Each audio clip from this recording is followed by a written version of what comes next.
Assalamualaikum warahmatullahi wabarakatuh. Hamdan wa syukran lillah, assalatu wassalamu ala rasulillah, amma ba'd. Baiklah anak-anak, selamat pagi untuk hari ini. Kita akan belajar pada bab 4 ya, mengenai adab sholat dan zikir. Sebentar, Pak Guru bukakan slide-nya terlebih dahulu.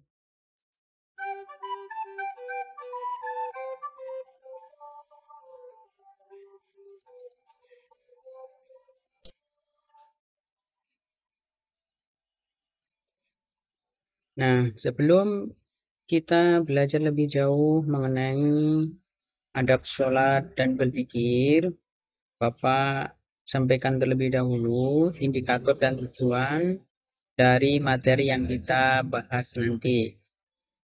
Indikator dari materi adab sholat dan berzikir yaitu ada 6, menjelaskan pengertian adab sholat, mengidentifikasi dalil tentang adab sholat, menganalisis adab-adab sholat, mendeskripsikan adab-adab berzikir, mengevaluasi perilaku orang yang mengamalkan adab sholat dan zikir, kemudian yang terakhir, mempraktikkan adab sholat dan berzikir. Dari indikator tersebut, maka bisa diambil sebuah tujuan yang mana nantinya anak-anak semuanya melalui media sumber belajar yang Bapak berikan ini, anak-anak nanti diharapkan mampu menghayati dan menjelaskan pengertian adab, sholat, dan zikir dengan baik dan benar. Kemudian, anak-anak bisa menerapkan adab sholat dan zikir dengan baik dan benar. Kemudian, anak-anak dapat memahami adab sholat dan zikir dengan benar. Kemudian, selanjutnya, anak-anak diharapkan dapat mendeskripsikan adab sholat dan zikir dengan baik dan benar. Kemudian nanti ketika pembelajaran akan ada sebuah diskusi yang mana diharapkan anak-anak bisa dan mampu untuk mengevaluasi perilaku orang yang mengamalkan adab sholat dan zikir. Kemudian yang terakhir yaitu anak-anak diharapkan dalam kesehariannya yaitu mampu untuk mempraktekkan, bukan hanya sekedar praktek di jasmani tapi secara rohani tentang adab sholat dan zikir. Bab 4 mengenai adab sholat dan berzikir. Baiklah anak-anak, sebelum kita bahas tentang adab sholat, apa sih yang namanya adab itu? Adab itu kalau dalam bahasa Jawa istilahnya adalah apa? Sopan santun ya. Adab namanya sopan santun atau apa?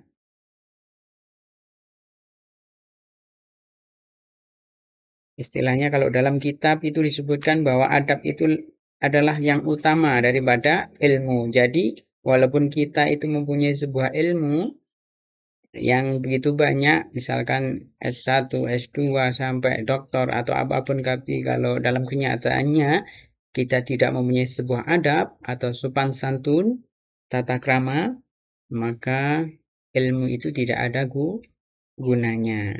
Nah, apalagi dalam bersolat menghadap Sang Pencipta, Sang Khalik, masa kita tidak mempunyai adab? Nah, itu kan keliru berarti ya. Nah, baiklah. Apa sih sebenarnya solat itu anak-anak? Menurut bahasa, solat itu adalah berasal dari kata solatun ya, yang memiliki arti doa. Jadi sholat itu secara bahasa artinya adalah sebuah doa. Doa atau memohon kepada Sang Pencipta. Itu sholat.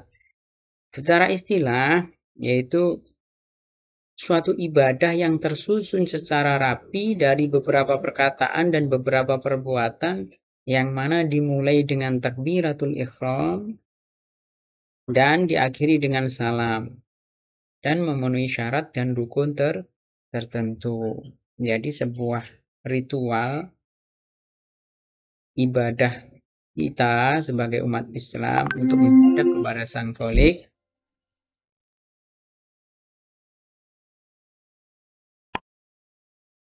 dengan diawali dengan takbiratul ihram dan diakhiri dengan salam. Mohon maaf itu tadi ada bunyi bel ya, karena laptopnya saya gunakan untuk aplikasi bel. Oke, tidak apa-apa. Kita lanjut.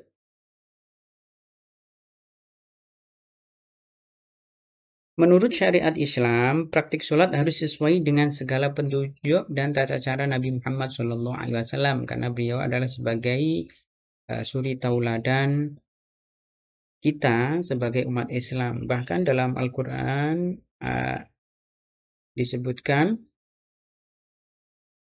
atau yang sering kita dengar dalam hadis itu disebutkan, dalam hadis itu disebutkan bahwa usallu kama ra'aitumuni usolli. Jadi sholatlah seperti apa yang kamu lihat. Itu artinya yang dilihat dari Nabi Muhammad SAW. Nah, itu. Kemudian yang kedua mengenai zikir. Zikir secara bahasa berasal dari bahasa Arab zakaro. Zakaro yuzakiru zikron, yang berarti mengingat atau menyebut.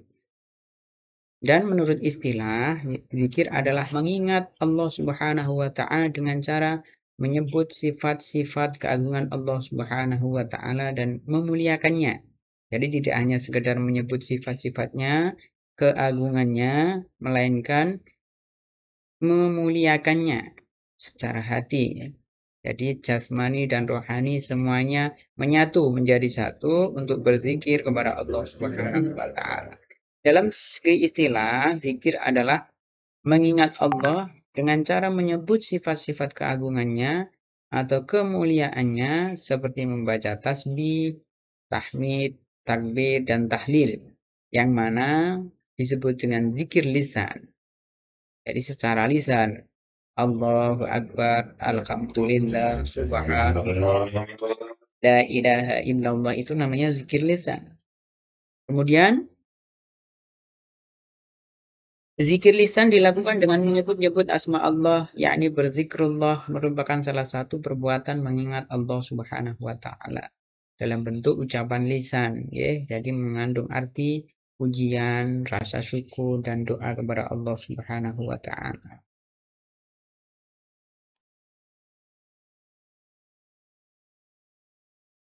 Kita lanjut.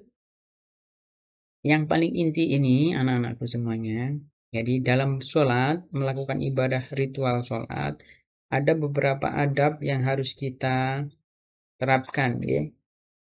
Adab sholat, seperti yang Bapak Guru katakan tadi, bahwa kita mau menghadap Sang Pencipta, Sang Khalik, Sang Pemberi Rahmat, semuanya kita maka harus mempunyai sebuah adab.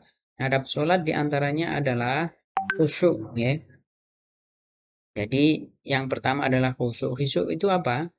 Khusyuk itu adalah menghadirkan hati dan pikiran kita hanya kepada Allah Subhanahu wa Ta'ala. Jadi merasa tenang. Artinya hati kita itu tenang, tidak kemana-mana, tidak memikirkan apapun kecuali hanya menyembah kepada Allah atau berhadapan-hadapan kepada Allah. Taqarruban ilallah, mendekatkan diri kepada Allah, dan merasa ketika kita sholat itu merasa diri kita itu dilihat sama Allah. Namanya adalah rasa diri kita, hamba ini dilihat oleh Allah. Kalau kita melihat Allah kan tidak bisa. Apa bisa melihat Allah? Tidak bisa. Tapi bisa merasakan, ya.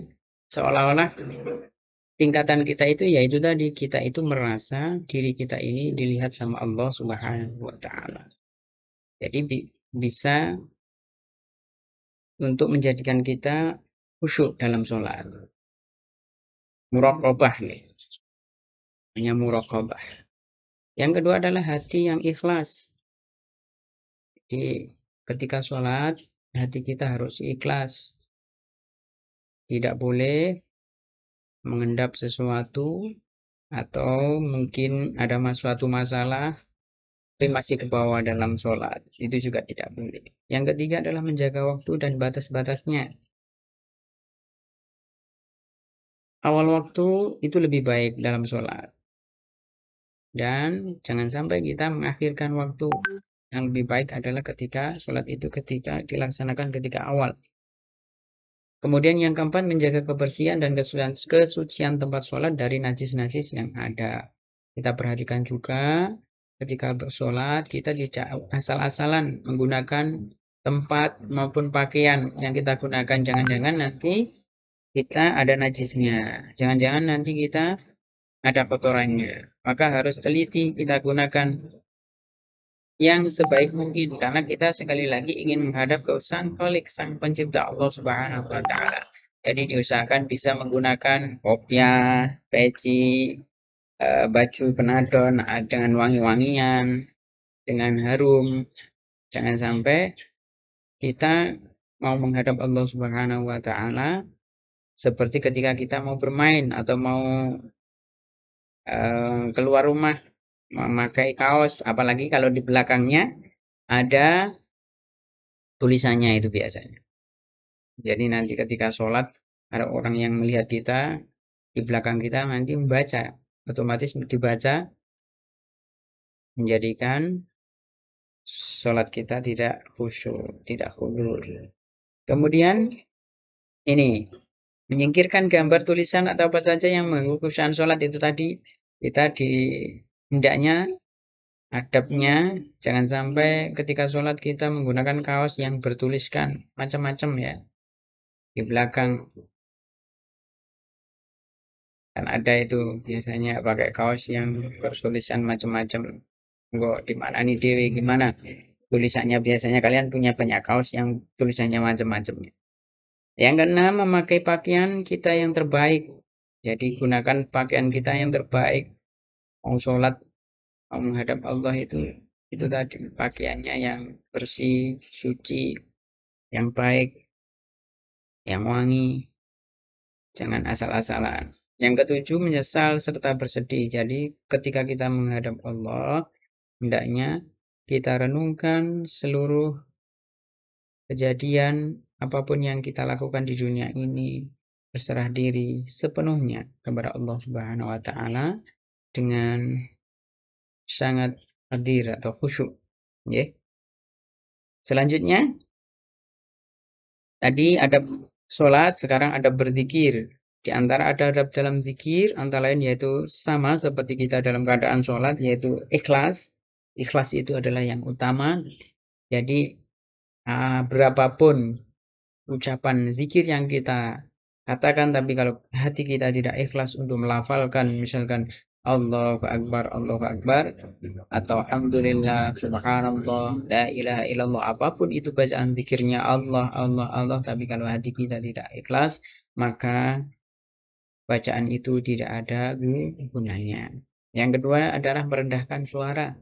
Jadi ketika berzikir, kalau bisa tetap bersuara, tapi hanya kita sendiri yang mendengarkan, atau bahkan di dalam hati boleh.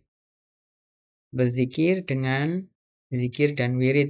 Banyak sekali zikir dan wirid yang sudah kita ketahui, bermacam-macam zikir dan wirid bisa kita praktekkan. Yang penting apa? Yang penting adalah konsisten atau apa namanya?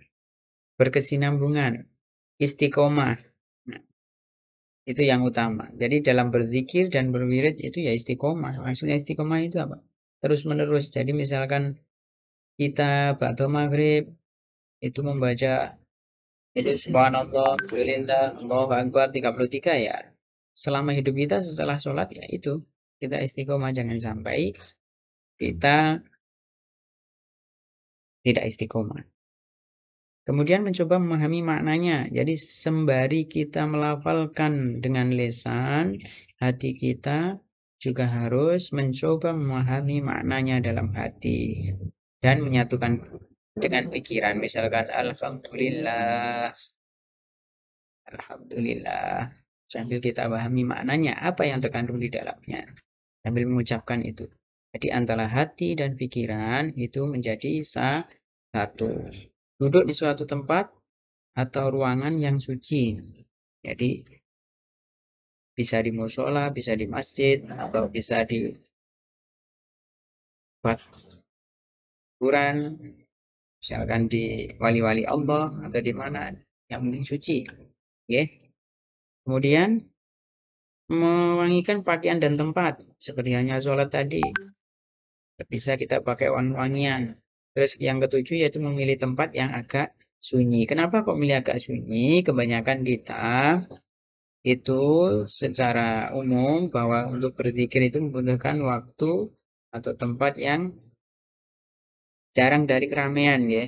Ya harus ya kita fokus, ya kita khusyuk ikhlas, kita khusyuk. Maka kita gunakan atau memilih dengan tempat-tempat yang sunyi.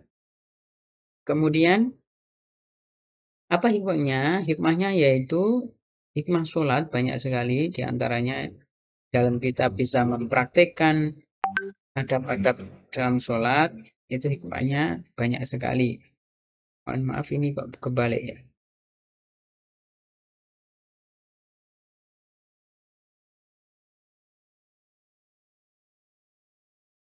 Nah, saya ganti dulu. Mohon maaf.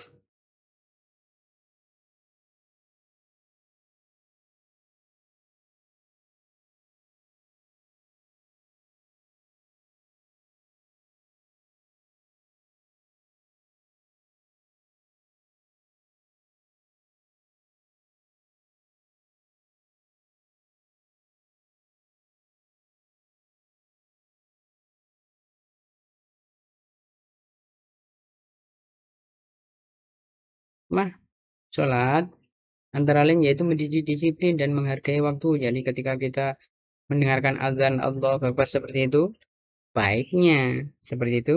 Kalian mendengarkan? Itu ada suara azan. Baiknya kita berhenti sejenak, kita dengarkan, kemudian kita segera ambil air wudhu dan melaksanakan siap-siap melaksanakan sholat. Yang kedua yaitu menjadikan hati tenang karena sholat merupakan hubungan antara hamba dengan sang pencipta. Kalau kita berkesinambungan, istiqomah kita lakukan dengan hati yang ikhlas, khusyuk lillahi ta'ala hanya menghadap kepada Allah, maka hati ini akan selamanya akan menjadi tenang. Karena kita selalu diawasi oleh Allah Subhanahu wa Ta'ala. Kemudian yang ketiga, menyadarkan manusia tentang hakikat dirinya yang merupakan hamba Allah Subhanahu wa Ta'ala. Jadi kita itu tidak apa-apanya di dunia ini, yaitu hanya sekedar hamba-hamba yang dilakukan sudah ditentukan semuanya kehidupan kita ini, rezeki, jodoh, apapun itu semuanya hanya Allah Subhanahu wa Ta'ala yang memberikan, yang mengatur. Awake dhewe gur wayang, wayang kuwi diobahne dalang. Oke, itu. Yang kelima, empat, yaitu menanamkan nilai tidak ada yang memberi kenikmatan dan pertolongan selain Allah Subhanahu wa Ta'ala.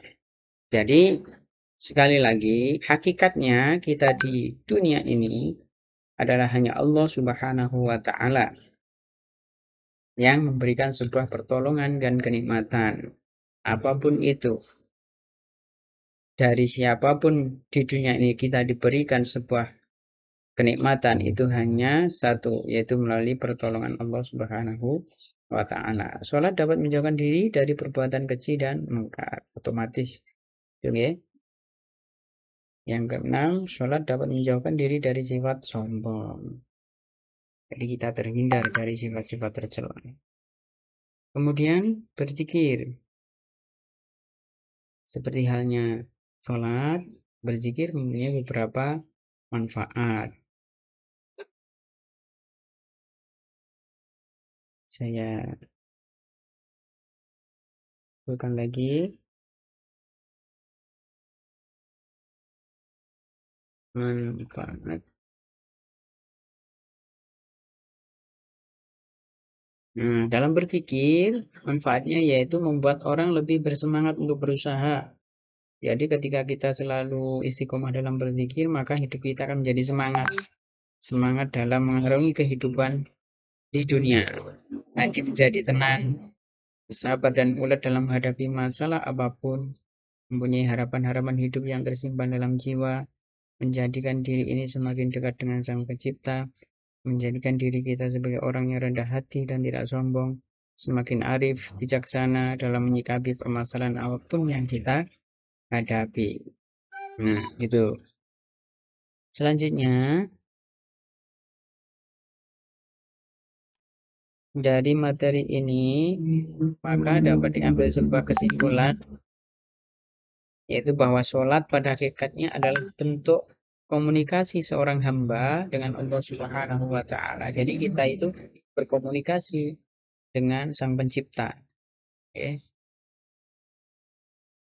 Yang kedua, kita wajib memperhatikan adab-adab dalam melaksanakan sholat, agar tujuan sholat yaitu mencegah dari perbuatan yang keji dan mungkar bisa tercapai. Jadi ketika kita melaksanakan paling tidak dari beberapa adab yang sudah disebutkan tadi, dan kita lakukan dengan baik dan benar, maka insya Allah kita bisa mencegah dari perbuatan keji dan mungkar.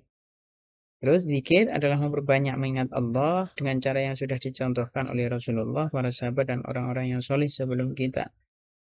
Jadi dengan mengingat Allah, banyak berzikir mengingat Allah, maka hati kita akan menjadi tenang. Karena hakikatnya sekali lagi dalam hidup ini adalah semuanya diberikan hanya satu karena Allah Subhanahu wa Ta'ala. Dan yang keempat, kita perlu memperhatikan ada pada dalam berzikir agar tujuan zikir yaitu menenteramkan hati bisa tercapai.